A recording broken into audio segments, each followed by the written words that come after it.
What's happened? What is this place? Maybe I'm dead. I can't see any light. Maybe I am dead. I can't get up. What's going on? What's happening to me? There's no one here, but these noises. God, my head is killing me. I can't keep my eyes open.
This place.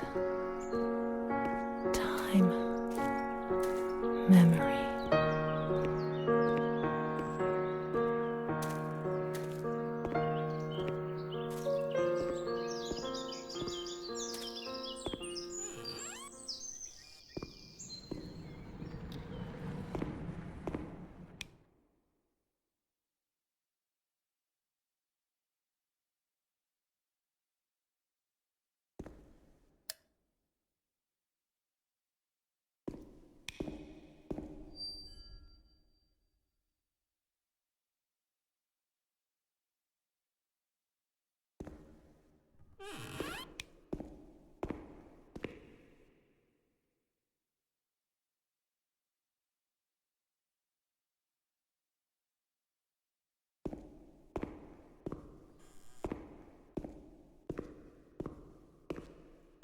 The only thing I remember clearly is Charlotte, my doll.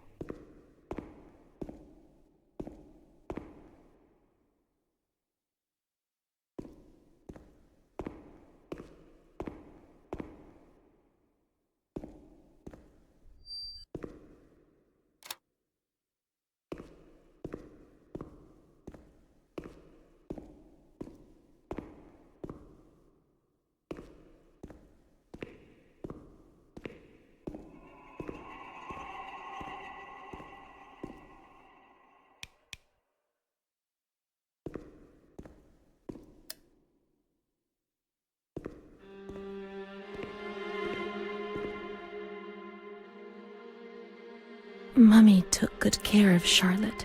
She tucked her in, hugged her, gave her cuddles and kisses. She was very affectionate and loving. Nothing bad happened to Charlotte, and that surprised me. I didn't understand. At first, I was quite scared. I was afraid that she wanted to hurt me.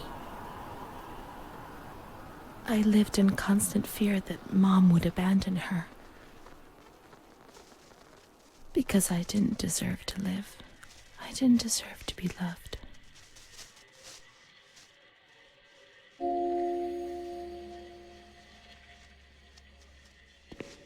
It's cold and it's dark. Look, she's cold. She'll get ill. We can take care of her. Nobody can stop us. Charlotte is a good girl.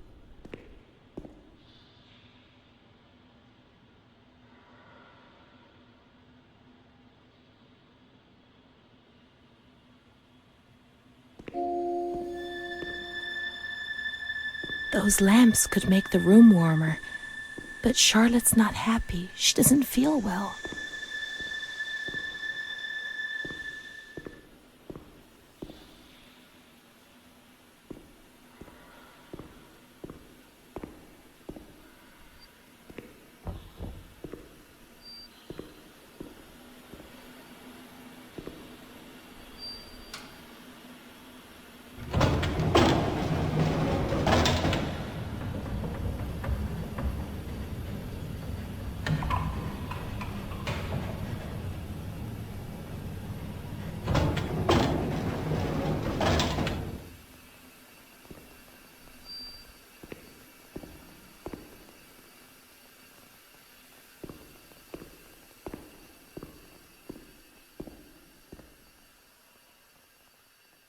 Charlotte will be comfy here. But it's cold. No, it's cold. Don't shiver, Charlotte. The cold will go away. It'll go away.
The cold has gone away now, you see?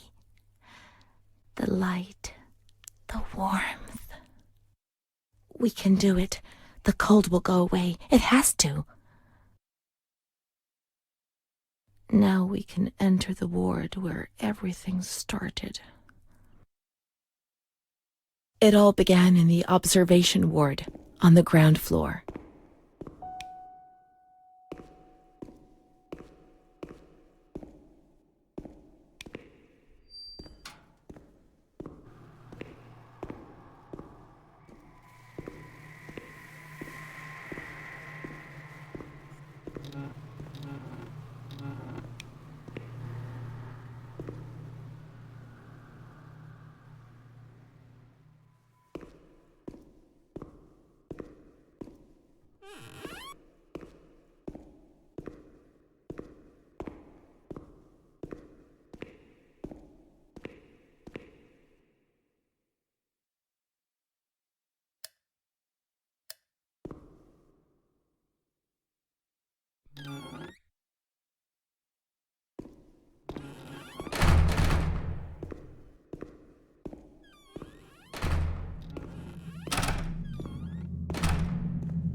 would go dark. It was a limitless immensity, a blinding, merciless light. I was 16 years old, and I was afraid, always afraid, a fear that wore me down. I needed help, but I couldn't speak. I was terrified of everything, even thinking. They said they were taking me to a place where the fear would go away, where I would get better. I stopped living in there. They dragged me away and stripped off all my clothes, everything. I tried to explain what was going on in my head. They tied me to the bed for days. I was alone with my nightmares. It wasn't fear anymore. It was madness. And when you're mad, you cease to exist.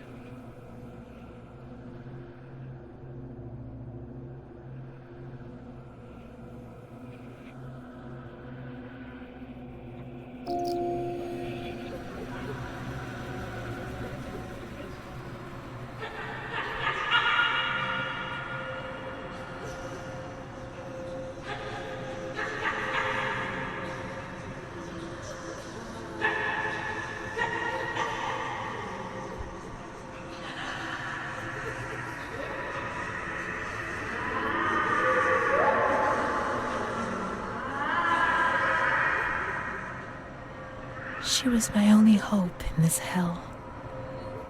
I was descending down, down among the damned. But that woman and her smile kept me alive.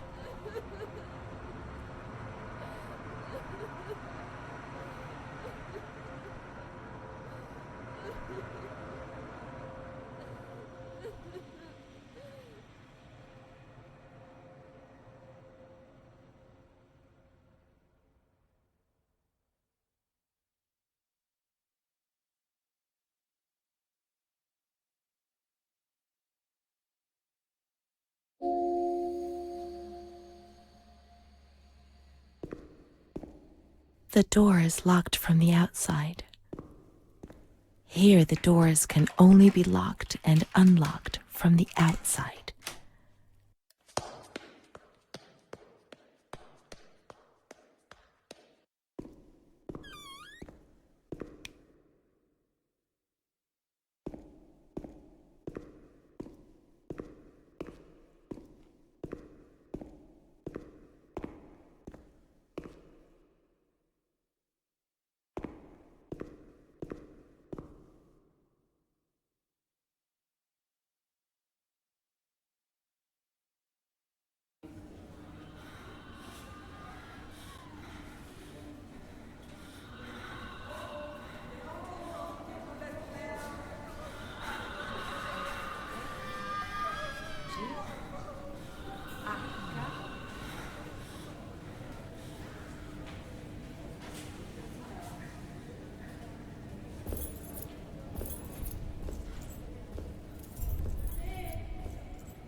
He laughed, panted, and slobbered all over me. It hurt me when he touched me. I thought I'd suddenly split open with a loud crack, and I would be shattered into pieces. I felt fragile, sick, dirty, degraded. All I could do was clutch Charlotte tightly while he Renée obeyed. He was the master in the realm of light. I was being consumed by the evil act I had committed. I threw up and could feel hell getting closer and closer. Those tests the doctors did to me. They said there was something growing inside, and they wanted to drag it out of me.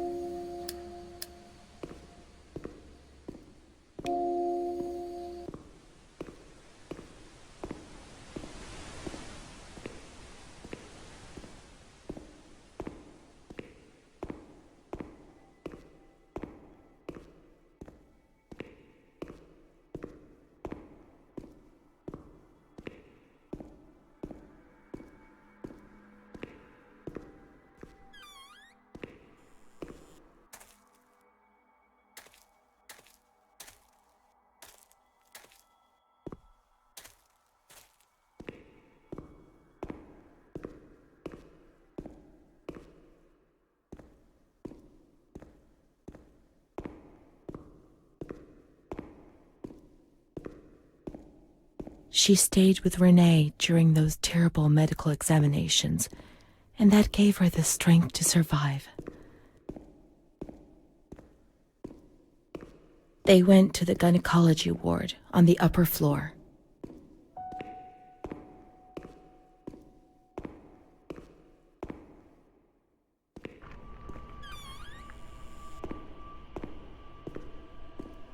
August 21st, 1938. Confidential. Dear A, I know what you think about these things, so I'm referring a patient to you, Renée T. This wretched girl got out of control and caused trouble in the grounds. She's almost 3 months pregnant. The nurses should be more alert. I'm examining the girl on the 28th. I'll handle things very carefully, don't worry. We don't want to make matters worse. Then they said that Renée was crazy, and that the illness was all in her head. Careful, little girl, careful. I was scared, and I didn't talk to anyone about the illness. Only her. Not even the other doctor. He never touched Renée. He just wrote things down. You can tell me everything. Don't be afraid, he said. Everything's going to be fine. Do you want to know what I am writing? I note down what I observe in you, everything I see. He didn't hate Renée. He tried to help her, but he rarely examined her in those small surgeries.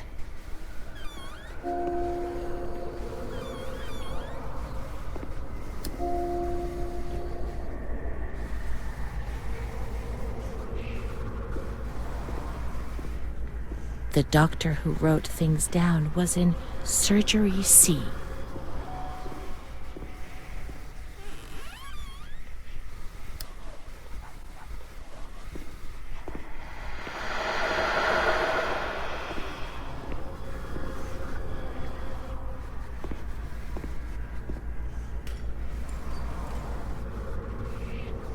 March 12th, 1938. Renée T., 16 years old. Menstruation at age 12. Housewife. Father unknown. Mother a seamstress. Admitted in observation yesterday morning from Pontevedra, accompanied by a police officer authorized by the examining magistrate of the Court of Pisa to be admitted for a psychiatric evaluation, which I have carried out. Medical certificate. Mental illness preceded by warning signs. Has suffered from depression for a year, believing she had tuberculosis. Food deprivation. We can't read this document. It is forbidden. We mustn't. If they find out, there will be trouble.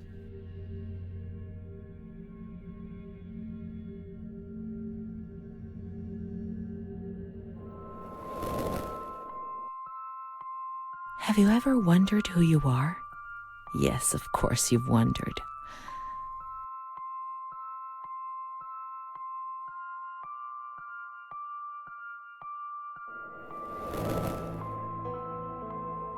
Will you help me to understand, to escape this dazzling light inside me that stops me from seeing?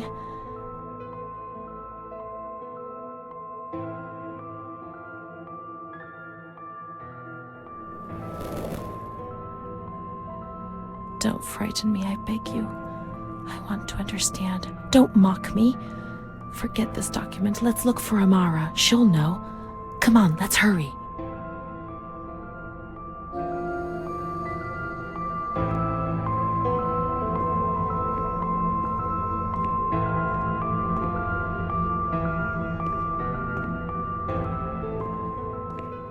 June 1935. After much theorizing and practice in clinics for the privileged, the moment for action has finally arrived. Volterra is the right place. It's an avant-garde hospital, the perfect place for a doctor who really wants to make a difference. November 20th. Crossing the threshold of the asylum was similar to entering another dimension. A world of smells, noises, and images which it is almost impossible to imagine, describe, or explain. August 1936. The situation is similar to that in many other institutions. The department is overcrowded. Hundreds of patients are supervised by a handful of nurses who are forced to tie the more distressed ones to their beds or to radiators. They do 24-hour shifts. It's impossible to work like this. We doctors rarely see the female patients, and it's the nurses who tell us what's happening to the women. The overpowering stench in the wards, the constant din of shouts and voices that are barely recognizable as human, dirty, naked bodies devoid of any dignity. The lunatic asylum gets under your skin and wears you down. I often consider resigning. I feel useless, impotent, a sort of merciful jailer, a mercy that helps no one and only helps to ease my conscience. March 15th, 1938. Dramas are played out before my eyes every single day, and I try to distance myself from them and just do the best I can. But a girl arrived some days ago. I couldn't avoid her gaze. All she asked in her dignified silence was not to be ripped away from her world. And me. I'm old enough to be her father, the father she never had, who didn't want her, who rejected her without even knowing her. I too refused what she asked me. I couldn't do anything but add my signature and consign her to hell. A danger to herself and to others, and a cause of public scandal. This was what was written on the accompanying note from the police headquarters.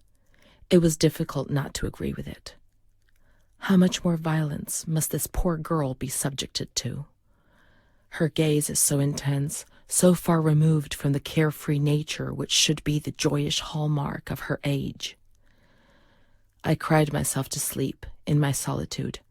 I kept thinking about those sad and frightened eyes staring at me.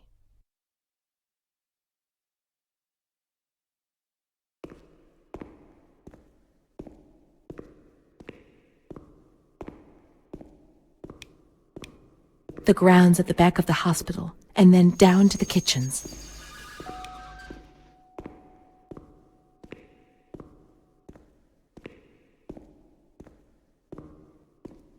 This is the road we used to take.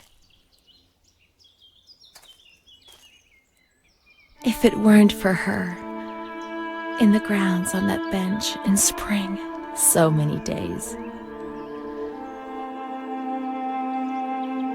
It was an escape, watching nature around us as she talked and smiled. And then there were the kitchens. Sometimes we stole food and ran back to the bench to eat it in secret, and we laughed.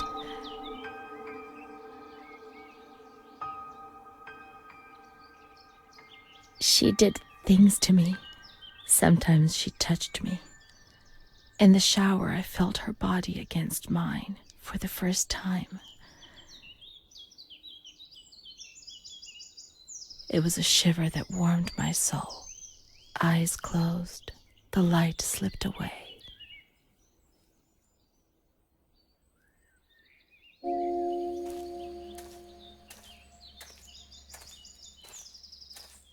Nature helped She wasn't me to in the forget, system. to escape He from the wouldn't let system. her in.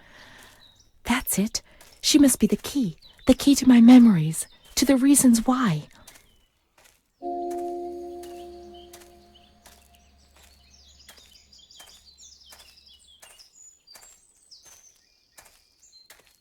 The scent of spring. The land of light was far away, and we spent the days chatting on the stone benches.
Come on, let's look everywhere. She must be here, I'm certain.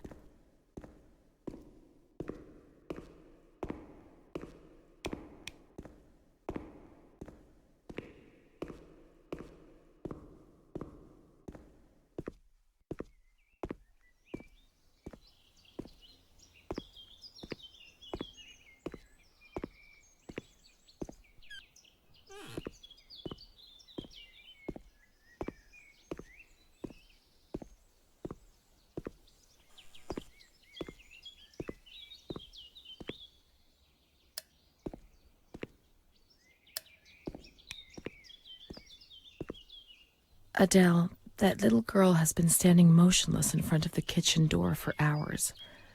Poor thing, I gave her some candy. She ate it without a word and remained motionless. I don't think she's very well. We used to see her now and again, but now she's always there. I'm going. The doctor's not here. He's coming this afternoon. Try and speak to him. Poor thing. Lost in her dreams. She was only a little girl. But nobody gave her a cuddle. They punished her instead. They said she was sick and her dreams were troubling her. They weren't even hers anymore. I need her. But we will find her. We'll find her, won't we? When the water in the shower was cold, we ran away. But when it was hot, then she came to Renée under that cruel white light. I can still feel the shivers her body gave me. Everything must return to how it was. If we recreate that magic, she'll come to us.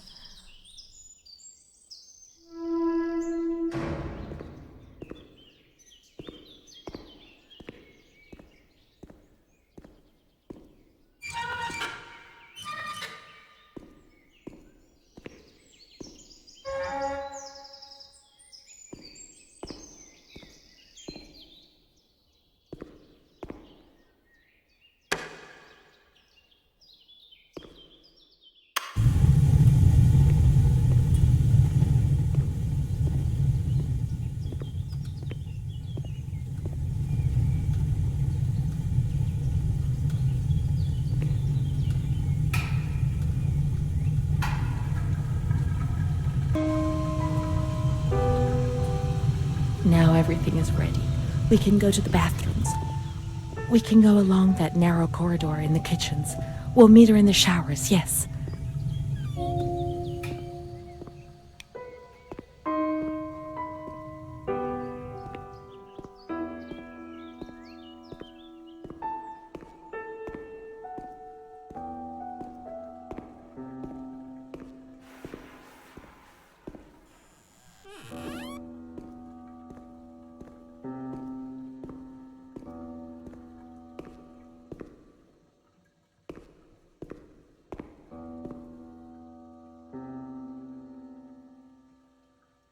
Now everything is ready.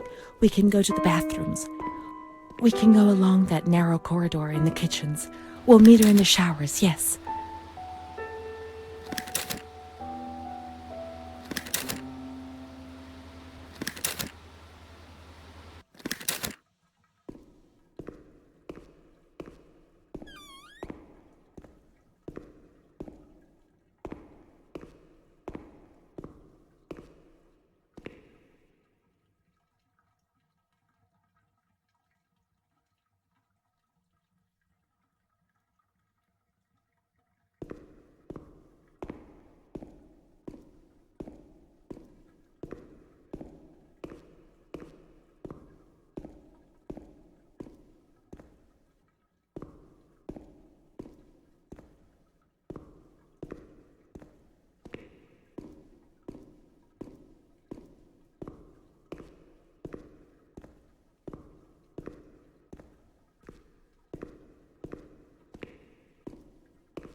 Everything's ready.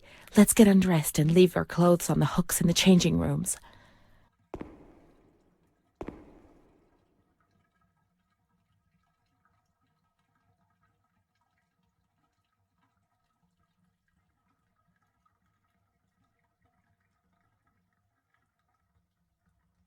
Let's turn the water on now, and everything will be as before.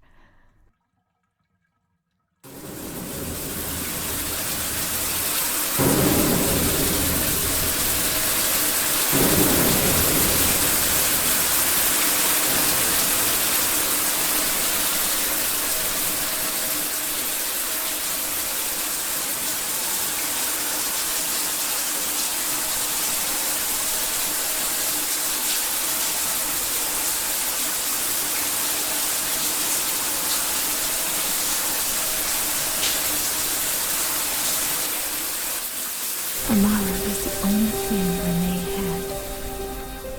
They separated them. Renée went to the slightly agitated ward, the one that terrified everybody.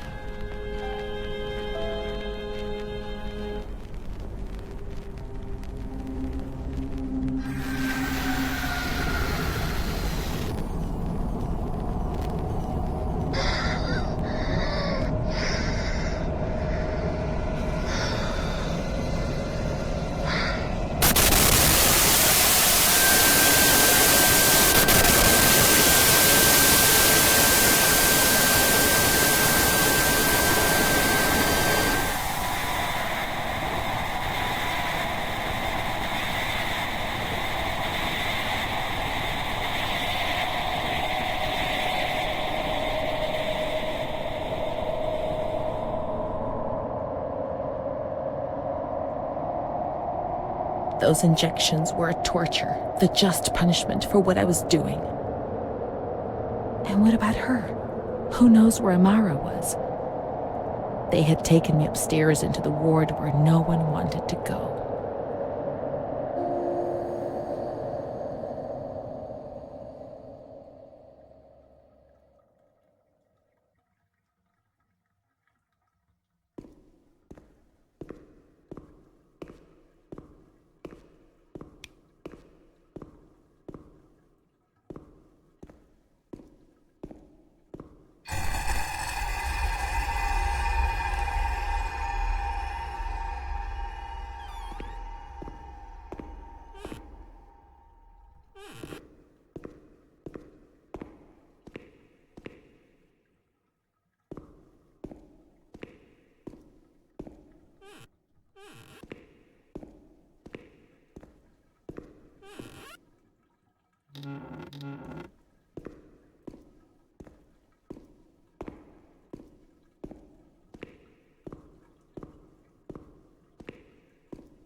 When there was too much chaos, they closed all the windows and the door. They turned off the lights, and it was pitch black. Some people fell asleep. Some others stopped seeing their demons and became more calm.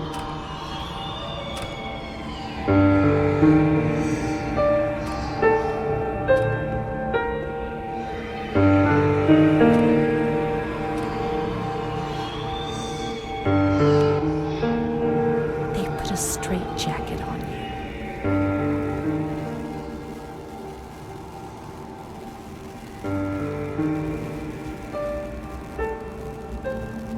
They gave you a cold shower.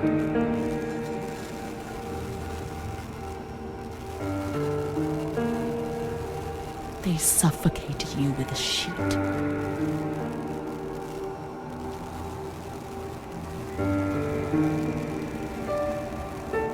They tied you to the bed. They tied me to the bed.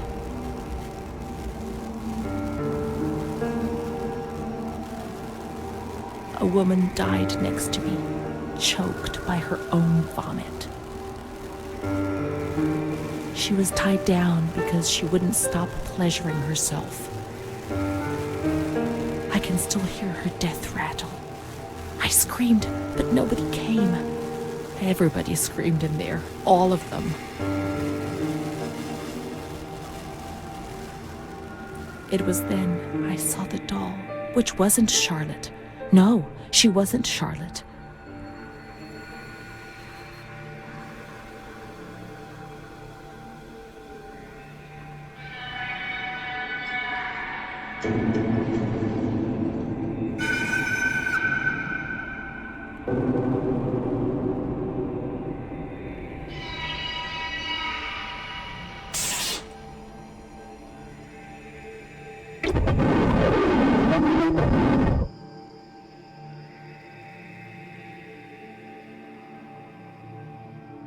The past was like the present. That doll, that man, the shame. Renée was increasingly divorced from reality. How will I ever find out what really happened? How will I ever find Amara again if I can't even find myself? Montefoscoli, November 12th, 1939. My dear daughter, it is with great sadness that I heard what happened. Your transfer and your sufferings are a cause of great worry for me. It will take time, but you'll see, things will improve. They'll treat you and you'll get better again. I pray a lot, every day. Write to me often and tell me if you need anything. I promise I'll do what I can. Try to be strong. Mom.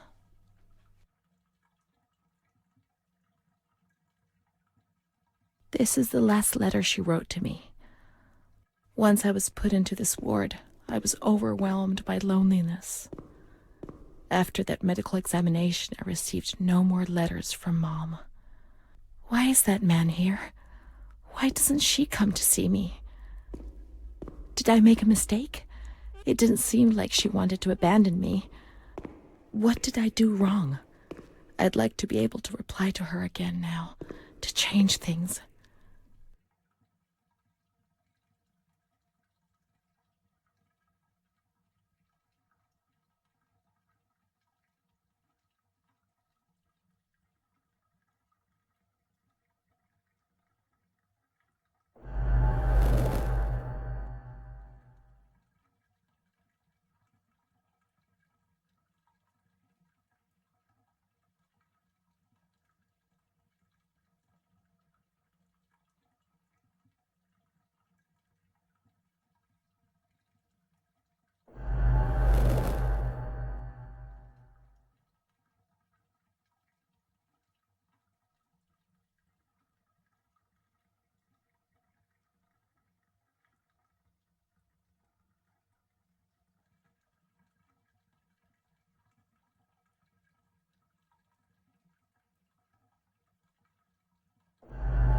Perhaps she would have listened to me. Will she reply?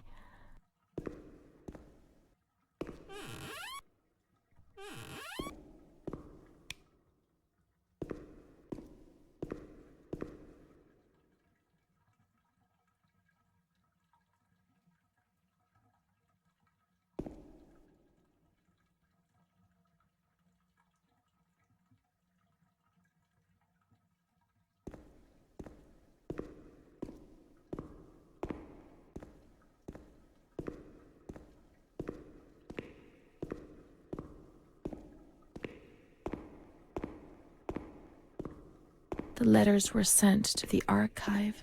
It was their job to post them.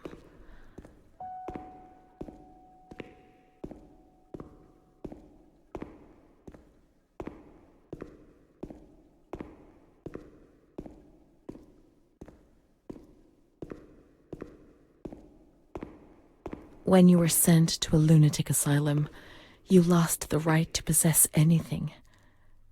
Everything you arrived with was packed up and stored here, even the clothes you were wearing, in case you were released one day, but far too many never left.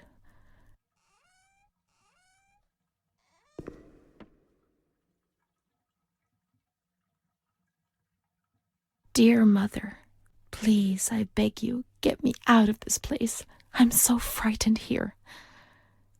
You were right. I know I was wrong. I understand. I'm so ashamed. If only you knew how much. But now I'll behave myself, I promise. Now things will be fine. I'll work hard. I'll be very good. Your daughter, Renée.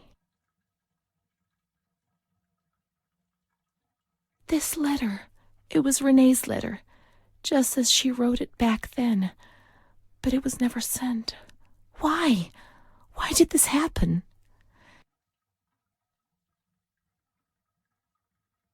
I received your letter, Mom. You tell me to be patient and strong, while I only feel fear and pain. And you don't write to me anymore. If only these words could be my soul, I'd tell you what was happening to me. The kids want to kill me. They all look the other way and tell me what to do. I don't understand. She helps me, but what have they done to her? Can you tell me? Will you help me? Renée.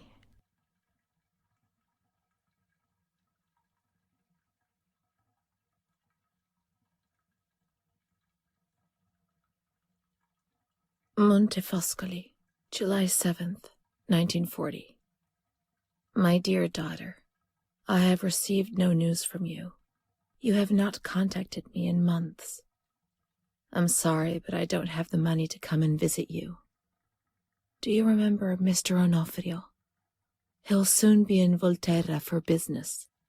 I've asked him if he would be kind enough to ask the director for some news about you.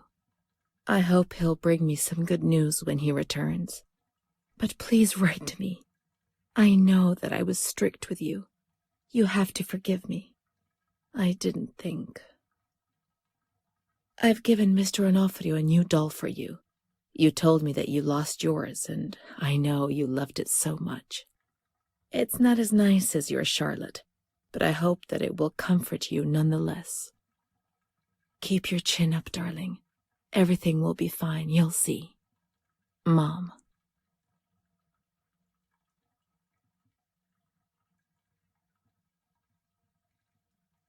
Montefoscoli, October 12th, 1940.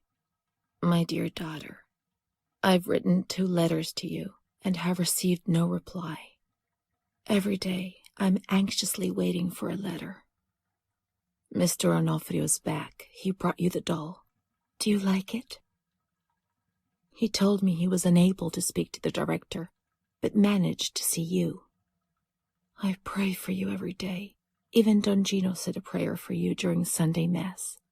Isn't that nice? I've made up my mind, Renée. I'm bringing you home. I've already written to the director. I told him that I'll take care of you. I'm not very well at the moment and can't work, but I'll get better soon, you'll see. And as soon as I can make the journey, I'll come and fetch you. I know you're suffering a lot, but please be strong, I beg you. Mom will come to fetch Renée, won't she? Mom is good, but she's not well. That's why that man came. The doll. Renée could have played with it while she was waiting for her to arrive, but Renée didn't have it with her. Is it one of Mom's lies? She knew that she'd hurt Renée and... No, Mommy's good. That man brought it. We've just remembered who he is. haven't we? It was Renée who was wrong. The doll's here. I know that for sure. Perhaps she's been abducted like all the others and is locked up here somewhere.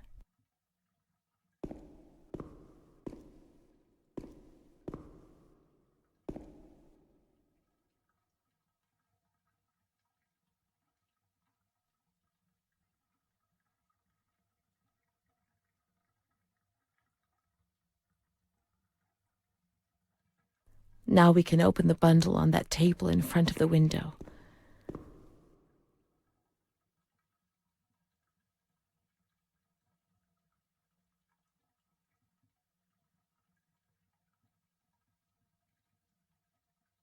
You see?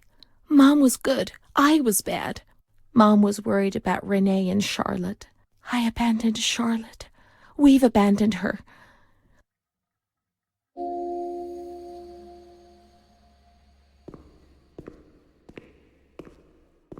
Let's look for Charlotte. We have abandoned her. Will she still be where we abandoned her, under the warm lights?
I didn't do anything. I just obeyed orders. I only obeyed orders. Charlotte's gone away. Mom will come and get us. She loves us, even though we're orders. Leave us alone. I didn't do anything. I only obeyed orders. Mom will come and get us now. I didn't do anything. I only obeyed orders, even though we're bad. Mom won't leave us alone. I didn't do anything. Charlotte gone away. I only obeyed orders. Mom will come and get us now. She loves us, even though we're bad. I didn't do anything. I only obeyed orders.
September 7th, 1938.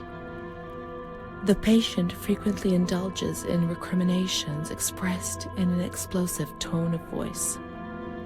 This morning she threw away the milk, saying it was full of urine, spittle, and all kinds of other filth.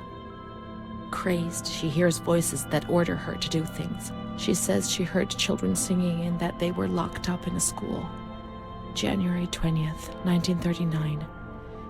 Introverted, dazed, cannot focus on anything. When questioned and stimulated, she starts crying and weeping. At other times, she laughs. June 1st. Apathetic, eats very little.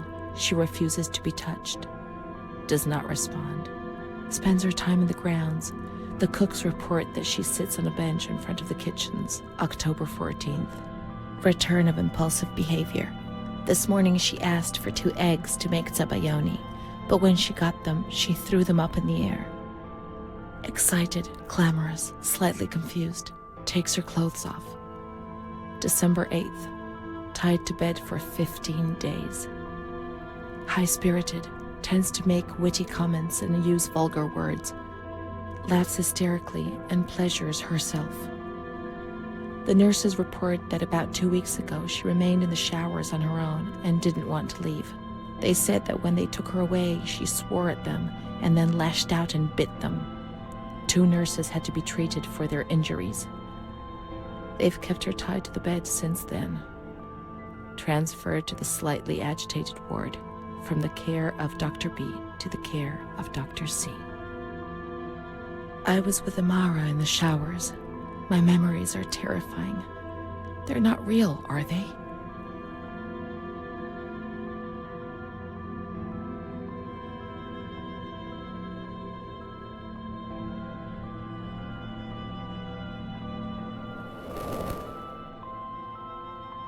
December 15th. Dr. C.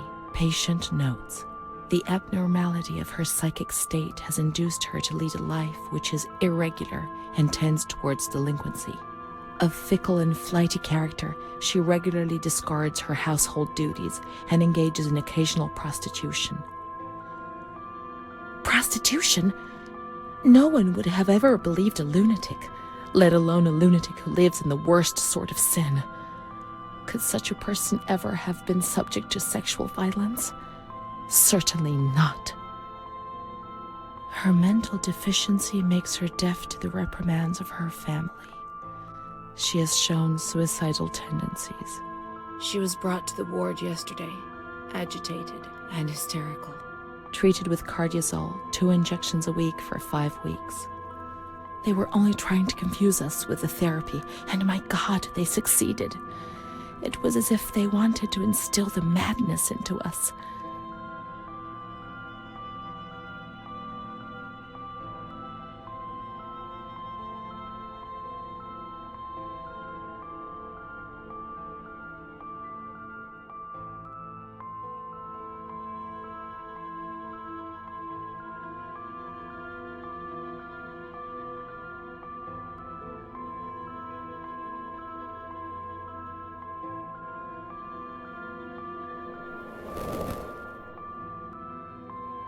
June 2nd. After a long period of calm and improvement, the patient is very agitated today and vehemently refuses to submit to a gynecological examination. She swears and curses those helping her, flailing her arms and hitting them. According to reports by Dr. B, the patient has been subjected to periodic checkups since she had a spontaneous abortion about 2 years ago in her 3rd month of pregnancy. Conception occurred after she had sexual intercourse with a stranger who sneaked into the hospital grounds. Details are contained in the charges filed at police headquarters in Volterra, a copy of which is attached to these clinical notes. ES therapy. That's how the reality is concealed. It has all been planned very carefully.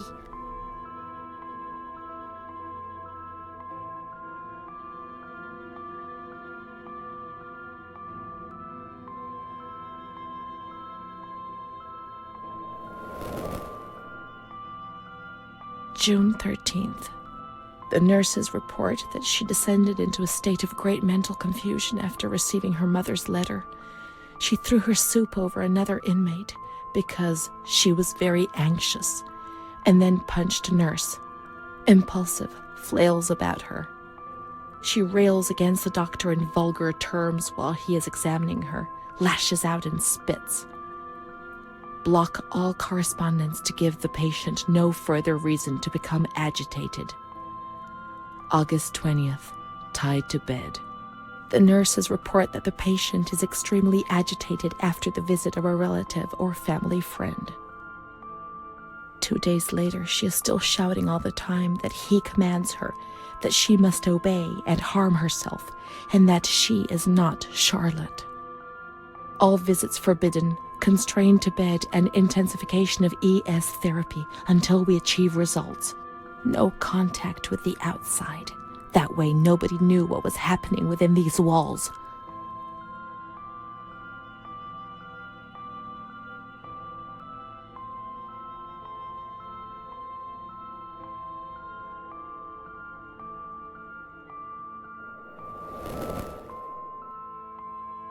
March 3rd. Alert, correct attitude, replies when questioned. The nurses report that the patient is calm. She washes and looks after herself. She affirms the existence of a certain Amara. She says that Amara is a patient who disappeared when she was moved to this ward. No confirmation. Probably a regressive hallucination. Evaluate transfer. Did I imagine Amara? That's not possible. She was there. I know she was there. I feel it. She must have left some traces of her presence.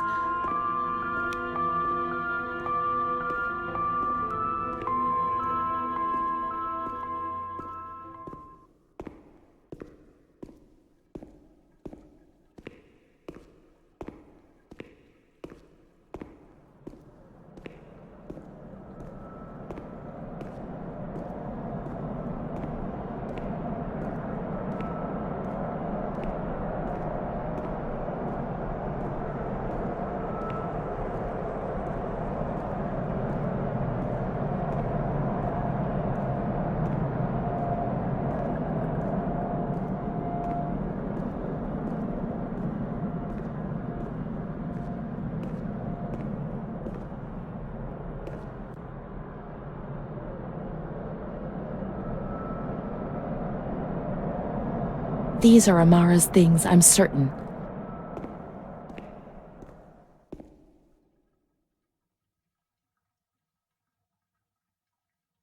Here we are together. How could I have imagined for a single moment that she never existed? March 12th, 1938. The young girl Renée arrived today. Poor thing, she was terrorized. You see, she remembers the first time we met. I talked to her mother, the dear lady, and she expressed her fears to me, and I promised I'd keep an eye on her daughter. The lady told me her daughter's doll had been taken away, and this worried her, because when she becomes depressed, as she is now, Renée barricades herself in her room and can't communicate. The doll becomes her voice, eyes, and ears. Dr. B said I'll soon get out of here. I'm sorry. I'm so sad to leave Renée. I won't be able to protect her anymore.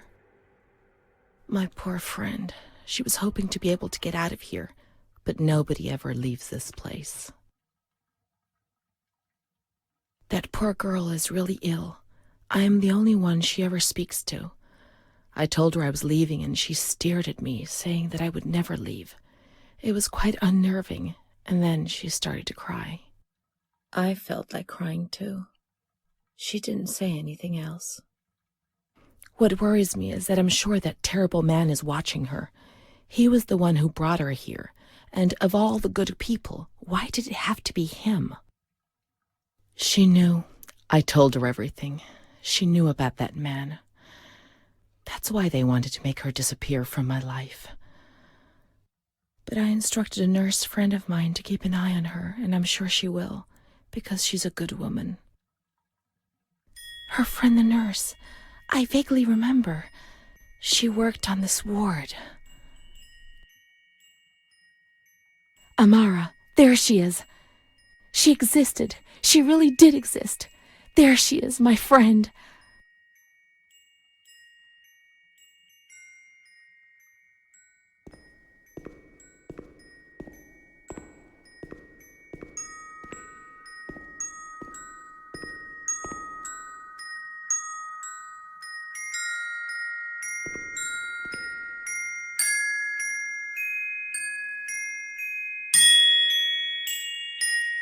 She worked mostly in the Marigliano pavilion. Let's get out of here and find that pavilion. Renée was alone here. Charlotte had abandoned her. And without Charlotte, Renée couldn't communicate with the outside world. Mother knew that.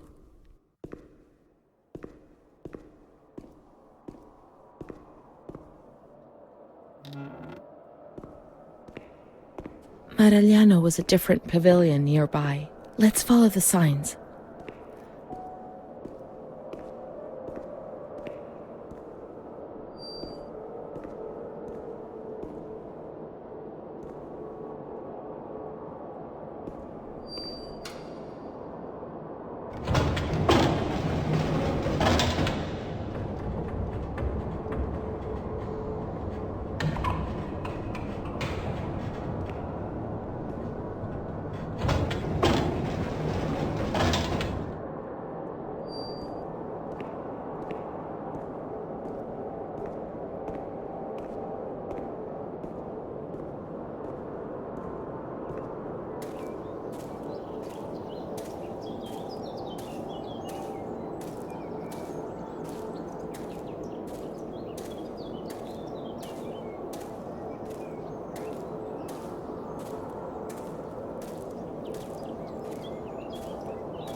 She's kind to everyone, even me. I felt a little better when I saw her. The sick children laughed and played with her. Not even they could frighten me. Don't annoy Renée. She's a princess here. Didn't you know? She told stories. She said there was a war out there. But they stared at me and frightened me.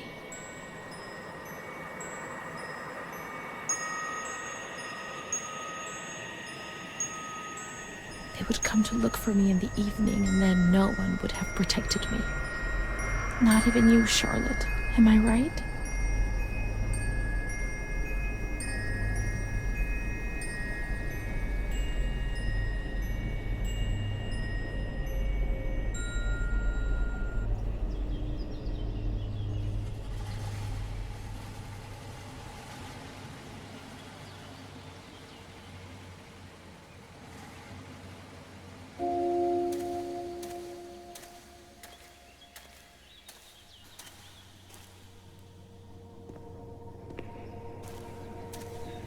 Let's follow the hearse until we reach the graveyard.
There's Charlotte, my voice, my eyes, my ears, my very soul. Let's go and play together again.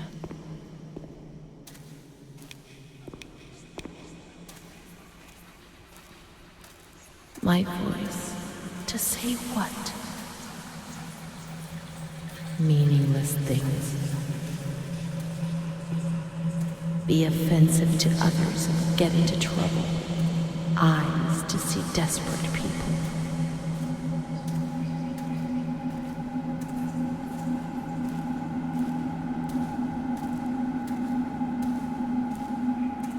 In the mirror, the shadow of my former self.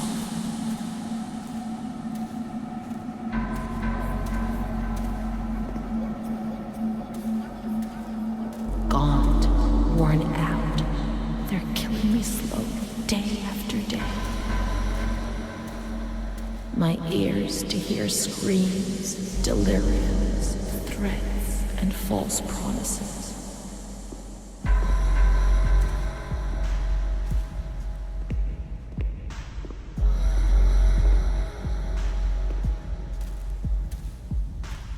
It'll be all right. Everything will pass. My soul, incapable of living.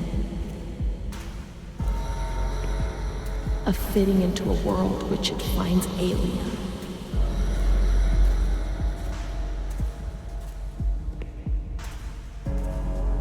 It's moving further and further away from me, always further.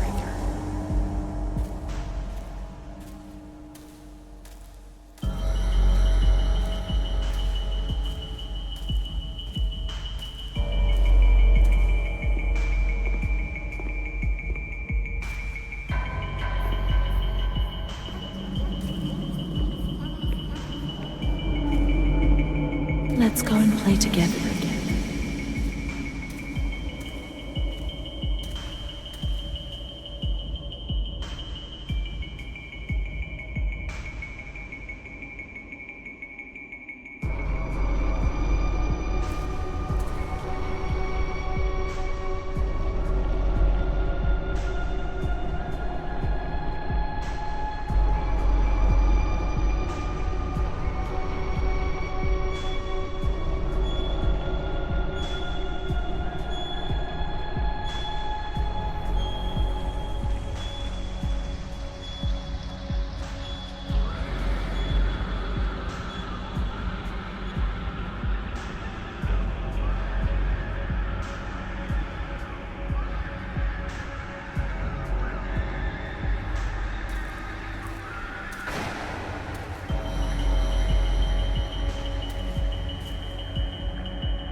I'd like to lose my voice.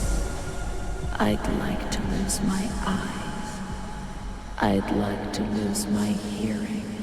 I'd like to lose myself forever.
E come la vestirebbe Madame de Re, e come la vestirebbe. Di stracci e di toppe Madame de Re, di stracci e di toppe.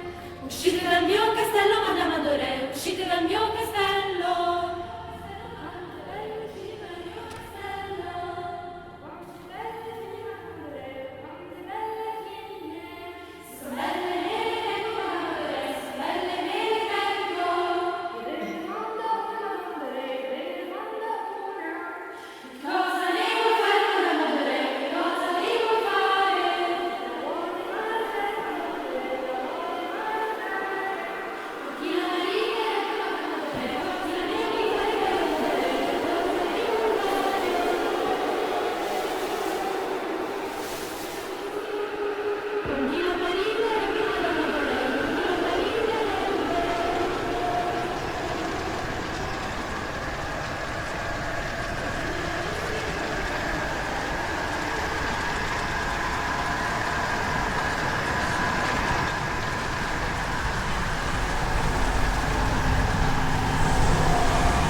We learn so many things at school, and so we have to attend. How would we get on if we didn't? I do a lot of bad things. I don't tell anyone, but Mom knows just the same.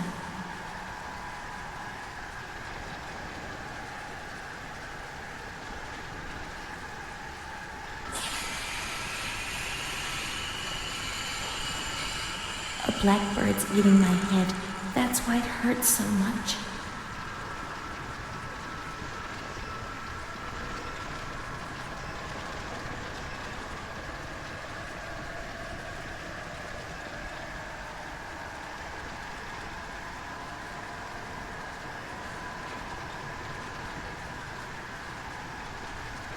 My baby Charlotte is so beautiful, and she's so good. But Renée isn't.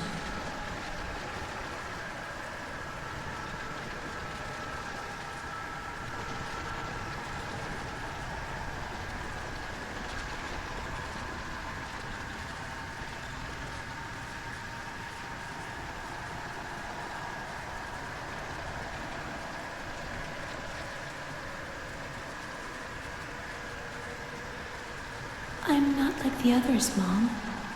Why not?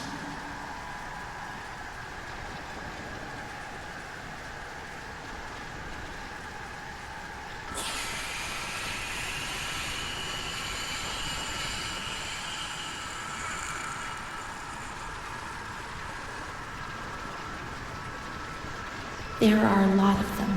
They want to hurt me. They fly. Even Charlotte can't help me.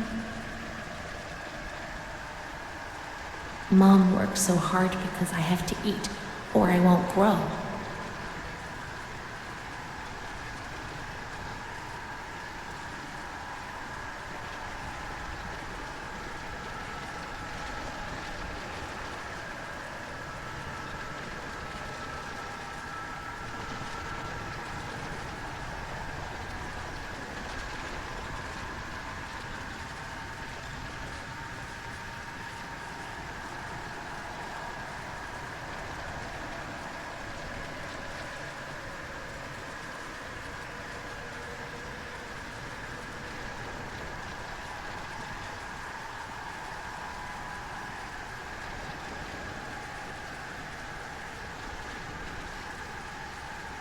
My schoolmates, when the light's there.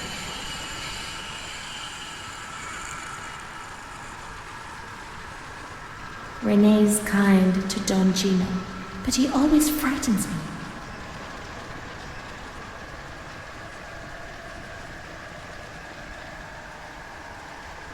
A cat goes into my mouth and eats me from inside. At least you can't see what's happening.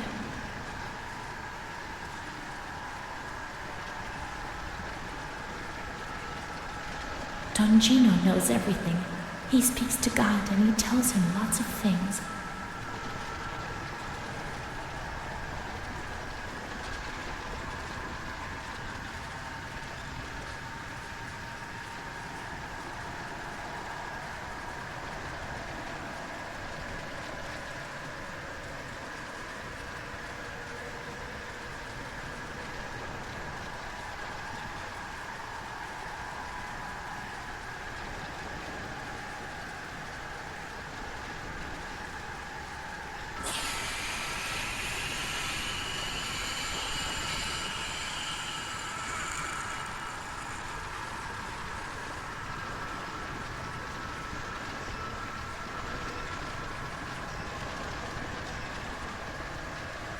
Mr. Onofrio is very kind and helps us.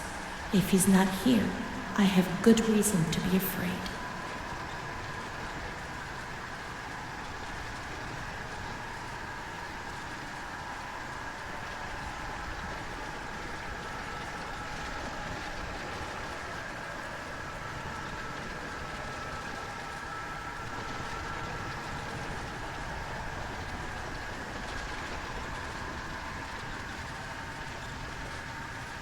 Mom always has to work because it's so cold in winter.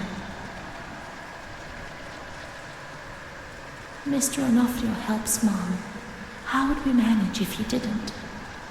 Mr. Onofrio is so nice. I'm bad because I'm not kind.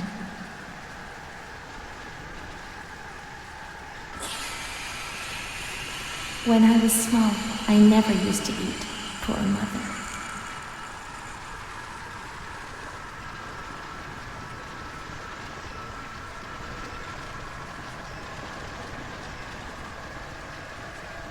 When I was little, I never used to sleep. Poor Mom.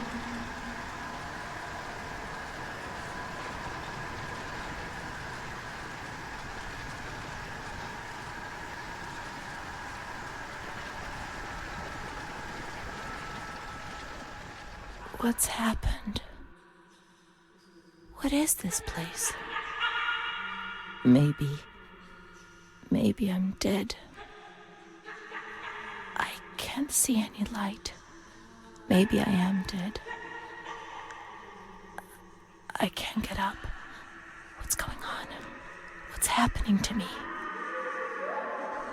There's no one here, but these noises. God, my head is killing me. I can't keep my eyes open.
My medical file again.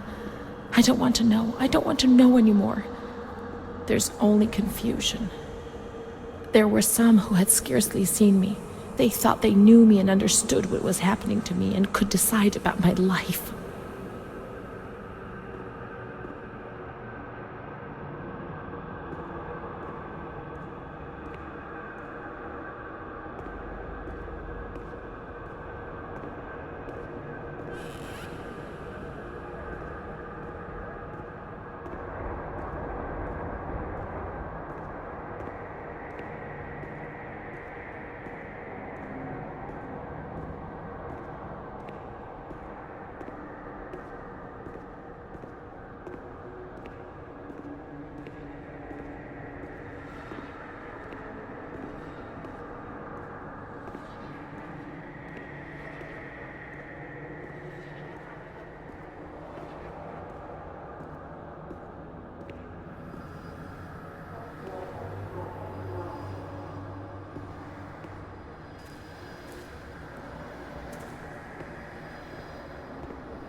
Once more, I feel like I'm on the edge of an abyss.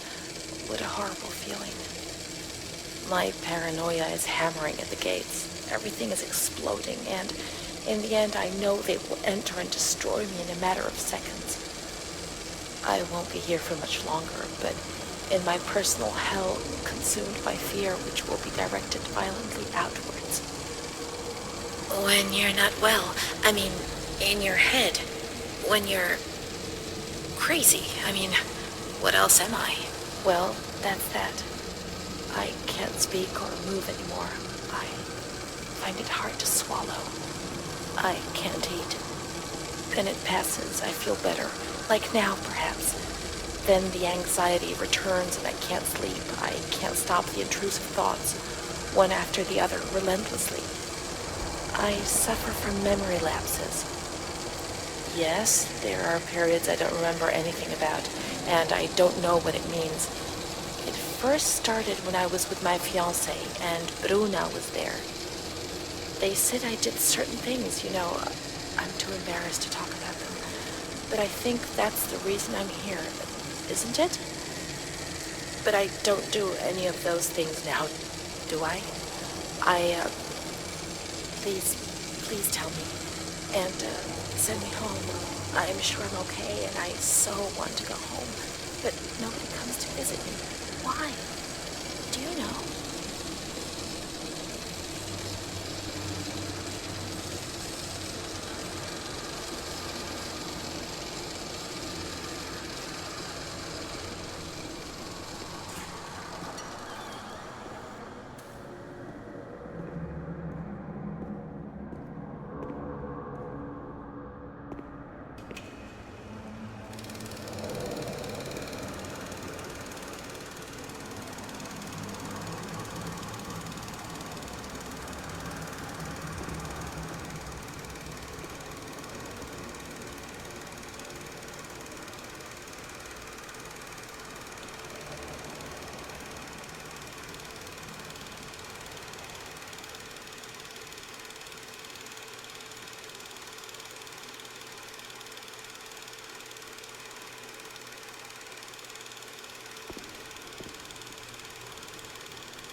August 28th, 1942.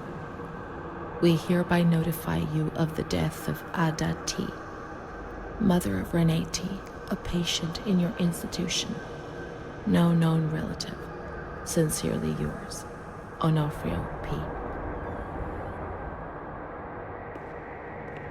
I have no one left in the world. Nobody at all. Solitude is very strange. It muffles everything, slows it down. It's an endless scream that makes no sound. A silent scream. I can't stop looking at myself. I will never leave this place. There is nobody out there for me.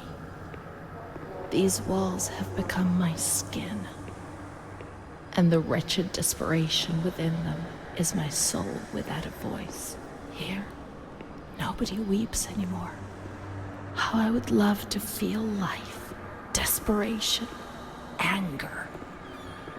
I've stopped dreaming, daydreaming, maybe even thinking. I've lived in a reality which has corroded me and has stripped me of everything, even my ability to feel pain.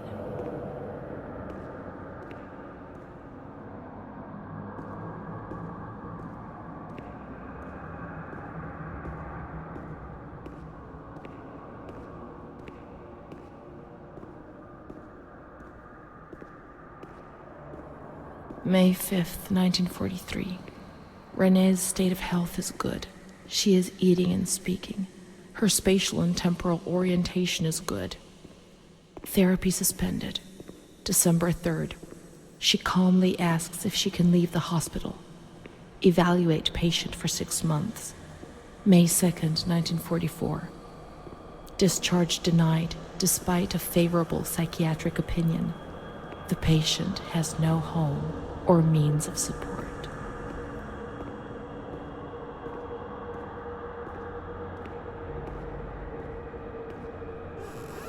May 4th. The reasons why discharge is impossible are explained, and this is how Renée learns of her mother's death 2 years after the fact.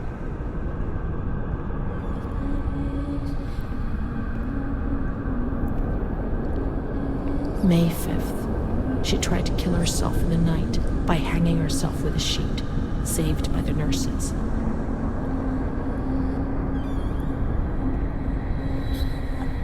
Restrained to her bed, she once more tried to kill herself by suffocation. The decision has been taken to perform a transorbital lobotomy.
10th of June, 1944.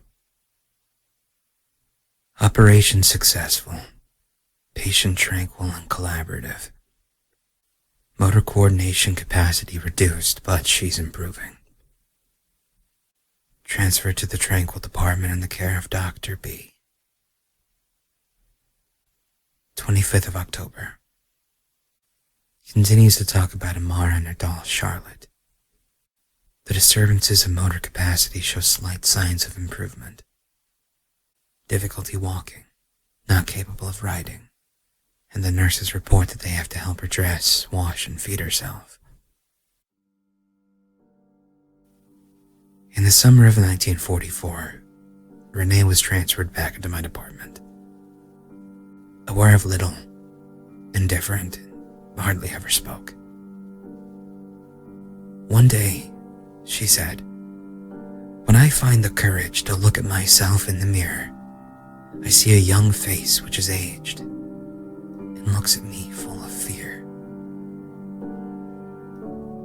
She is a woman now who has changed profoundly compared to the girl that I had under my care several years ago. Only the sadness of her gaze and her intelligence are unchanged.